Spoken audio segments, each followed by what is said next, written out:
बाबा रीलें बहुत देखते हैं। आप भी देखते हैं रील? कभी कभी देख लेते हैं, ऐसा कोई बंधन नहीं है, पर ऐसी कोई मजबूरी भी नहीं है कि देखना है। व्यस्तता रहती है, बहुत ज़्यादा सेवा में लगे रहते हैं, बालाजी की सेवा में, दरबार की सेवा में, कथा में, यात्राओं में, नहीं कर पाते हैं, मोबाइल नहीं चला पाते। अच्छा, जब हम ऑपरेशन सिंदूर की बात कर रहे थे तो राहुल गांधी भी ये कहते हैं कि देखिए ऑपरेशन सिंदूर हुआ, घर में घुस के मारा, बहुत अच्छा किया, लेकिन फिर हमें इसके दौरान कितना नुकसान हुआ ये बताने में समस्या क्या है? बात सही है, कोई भी बात छिपानी नहीं चाहिए। यदि उससे सुरक्षा में कोई दिक्कत नहीं है, भारत की सुरक्षा में कोई सेंध न लगे, तो बताने में कोई दिक्कत नहीं। कोई भी बात सत्य बोलने में क्या दिक्कत है? वो किसी भी पक्ष का आदमी हो, चाहे कोई भी पार्टी का हो। हम तो साधु हैं, हम किसी पार्टी के नहीं हैं, हम तो सत्य के उपासक हैं। आप मानते हैं बाबा कि जनता का पैसा, जनता के विमान, तो जनता को डिटेल्स बताने में हर्ज नहीं है? यदि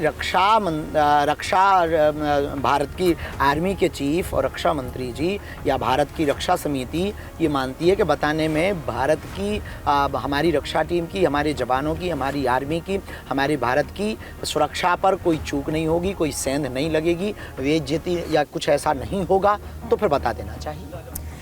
चलिए, आतंकवाद से आज़ादी मिली जाएगी देश को, देश लगा हुआ है, लगातार संघर्ष कर रहा है, सेना अपना काम कर रही है, लेकिन भारत के अंदर के आतंकवाद से कब मिलेगी? हाँ, ये बड़ा प्रश्न है, बहुत बड़ा प्रश्न है कि जो आतंकवाद हमको पाकिस्तान के आतंकवादियों से दिक्कत नहीं है, वो तो कभी भी उन पे मिसाइलें छोड़ सकते हैं, लेकिन अंदर वालों पे मिसाइलें भी नहीं छोड़ सकते। अंदर वालों का अंदर वाले कौन है? अंदर वाले वो हैं जिनको, क्योंकि हम तो यही कहते हैं कि देखिए ये तो पाकिस्तान से आते हैं, पाकिस्तान हिंदुस्तान में आतंकवादी भेजता है, लेकिन हिंदुस्तान में फिर कौन? कुछ हिंदुस्तान में भी हैं जो खाते भारत का है, गाते पाकिस्तान का है, ऐसा नहीं है।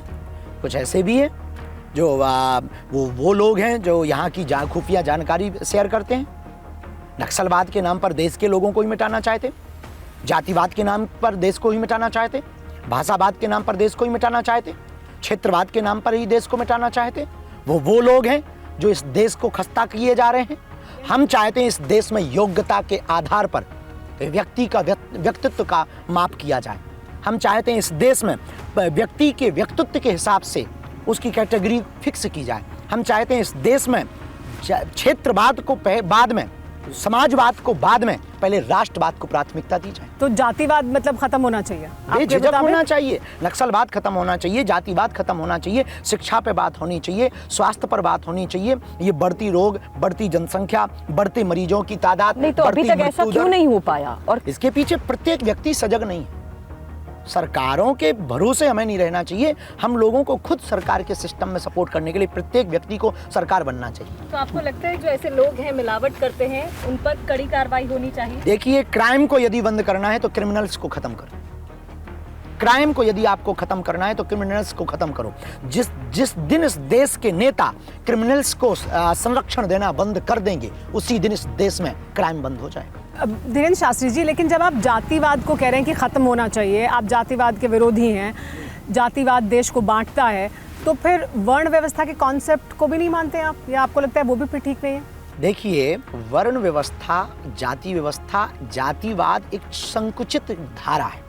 वर्ण व्यवस्था प्राचीन परंपरा है, उसमें किसी का मान हनन नहीं होता है, उसमें किसी पर थोपा नहीं जाता है, उसमें किसी पर लागू नहीं किया जाता है, उसके नाम पर कभी वोट बैंक नहीं मांगा जाता है, उसके आधार पर कभी किसी के ऊपर आरोप प्रत्यारोप नहीं किया जाता। हम तो यहाँ तक तैयार हैं, हमारे, चूंकि हम शंकराचार्य नहीं हैं, हम एक साधारण आचार्य हैं, शास्त्र परंपरा की मर्यादा को मानने वाले, शास्त्रों के आधार पर जो हमारी गुरुजनों ने हमें सिखा रखा उस आधार पर जीवन जीने वाले।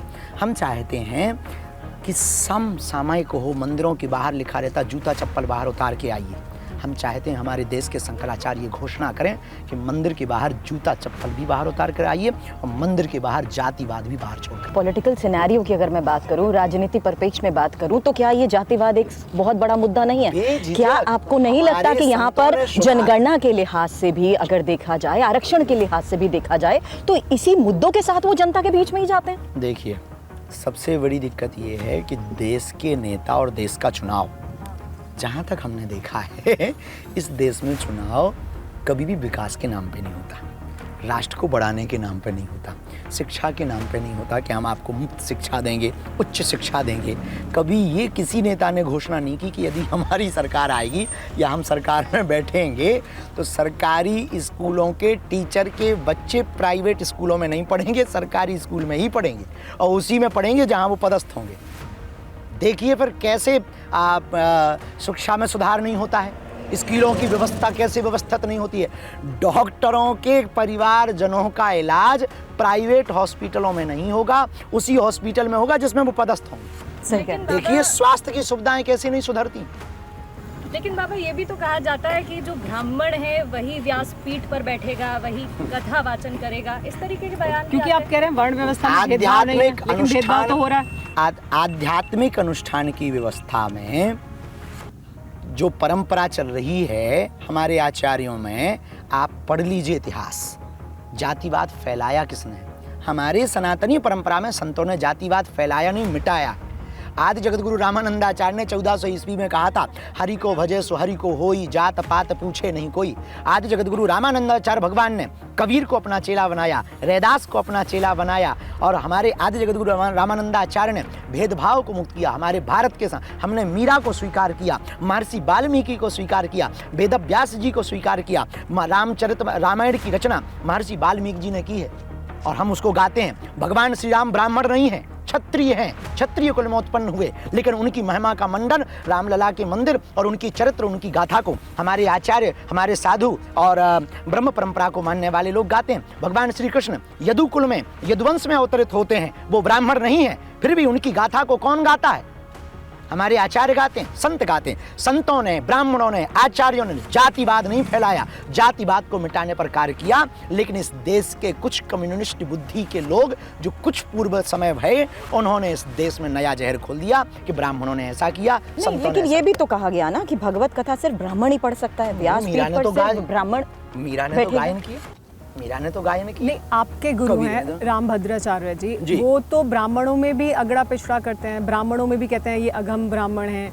वो कहते हैं किस जगह शादी होनी चाहिए, किस जगह शादी नहीं होनी चाहिए। तो वो उनके तो कितने भक्त हैं, आपके खुद वो गुरु हैं, वो ही इसको आगे बढ़ा रहे हैं। वो तो ब्राह्मणों में भी कह रहे हैं कि अगड़ा पिछड़ा है। लेकिन वो तो हर जगह कथा सुनाने जाते, सबकी कथा सुनाते, सबको कथा सुनाते, उनके सभी शिष्य हैं, सभी समाजों के शिष्य हैं। नहीं, कोई प्रश्न करेगा तो उत्तर दिया जाएगा कि हमारे शास्त्रों में ये लिखा है। हाँ, इसका मतलब ये नहीं है कि वो ब्राह्मणवादी, वो राष्ट्रवादी है, सनातनवादी है। उन्होंने सबको दीक्षा दी है, सबको स्वीकार किया है, सबको। कोई भी कथा सुना सकता है, भगवत चर्चा कोई भी सुना सकता है और सुना रहे इस देश में।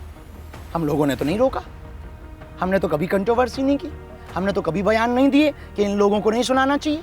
हमारे किसी साधुओं ने बयान नहीं दिया, बल्कि कुछ लोगों के बयान अब आए हैं कि केवल ब्राह्मणों का नहीं हो सकता। हम लोगों ने नहीं रोका, साधुओं ने नहीं रोका, जहां तक हमें खबर है। अब किसी ने रोका हो तो हमें वो विषय आपके लिए भी न्योता है क्या आप जाएंगे वहाँ कि आप जाएं और जाकर भगवत कथा सुनाएं? कहाँ? अखिलेश जी कहते हैं कि चैलेंज दिया उन्होंने और पैसे ना लें, ये भी कहा कि मुफ्त में आएं और सुनाएं। देखिए, कोई दक्षिणा दे देगा तो हम ले लेंगे और हमें सहज बस अखिलेश जी का वह आमंत्रण स्वीकार है, तो फिर हर्ष स्वीकार है। और हम अपने धाम की टीम में जो हमारे धाम पे रहते हैं, सत्यम जी रहते हैं, नितिन जी रहते हैं, या संस्कार की टीम है, या कोई भी है, उनसे वो संवाद कर लें और तय तारीख कर लें। हमें कथा सुनाने में कोई दो, हम तो और प्रसन्न होंगे। तो आपने TV9 भारतवर्ष पर ये चैलेंज स्वीकार कर लिया कि मैं बिल्कुल जाऊंगा? नहीं, ये कथा चैलेंज थोड़ी होती है। नहीं, ये बात इसलिए भी ऐसे चैलेंज के तौर पर इसलिए भी आई पंडित धीरेन्द्र शास्त्री जी, क्योंकि इटावा में जब ये प्रकरण हुआ ना, तो आपको याद ही होगा, कंट्रोवर्सी से तो आप बहुत अच्छे से वाकिफ रहते ही हैं, तो आप जानते ही हैं किस तरीके से अखिलेश यादव ने यही कहा था इटावा में हुए प्रकरण से ही कि किस तरीके से अंडर द टेबल 50 लाख रुपए लिए जाते हैं।